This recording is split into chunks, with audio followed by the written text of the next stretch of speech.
I can't believe I'm saying this, but Sean Strickland got the biggest upset of the year where he beat and outclassed Israel Adesanya. And man, did this not age well. Oh look, an idiot. Let's point and laugh. To everyone's surprise, Sean dropped Israel in the first round, and you can arguably give Izzy the second round, but the third and fourth and fifth were all Strickland. Sean completely schooled Israel Adesanya with a teep and a 1-2. That's right, the greatest technical striker got destroyed by basic moves. And if you ask me, Strickland kind of looked like the Terminator out there, just walking down Izzy round after round, defending himself for 25 minutes, and wasn't that far from getting the knockout on Izzy. And let that sink in. Sean checked majority of Izzy's kicks, dominated the range and pressure. This was one of the most technical displays of strikings I've ever seen. And Sean's basic striking was perfect with zero footwork, and his cardio helped tremendously. And you're probably asking, how is this possible? How is Sean Strickland able to defend majority of Izzy's attack? Well, I think it's because of all the sparring that Sean does. All he does is endless sparring, and I think his reflex improved significantly to the point where he could see all of Izzy's moves. And not just that, Sean was able to cut off Izzy multiple times, not letting Izzy breathe.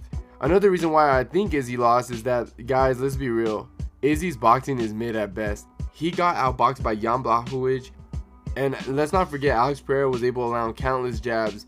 Even Izzy's head movement isn't that good. Remember when he tried to do the rope-a-dope and he was still getting tagged occasionally by Marvin Mid-Vittori? Now, I'm not saying Izzy's boxing isn't good, but it's a bit overrated to say the least. His bread and butter is kickboxing, not boxing. The weirdest thing to me is that Izzy's never tried to make adjustments in the entire fight. It seemed like he used the same strategy as the Alex Pereira fight.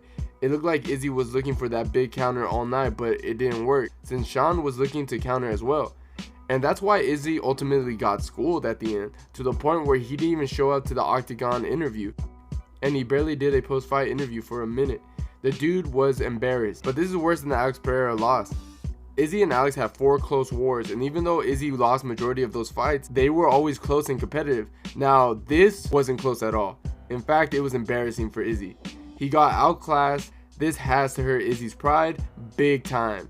And if that wasn't bad enough, he got schooled in the press conference too. And it's weird because even Sean has stated that he thought this fight was going to be much harder. He pretty much said outclassing Izzy wasn't that hard, which is insane.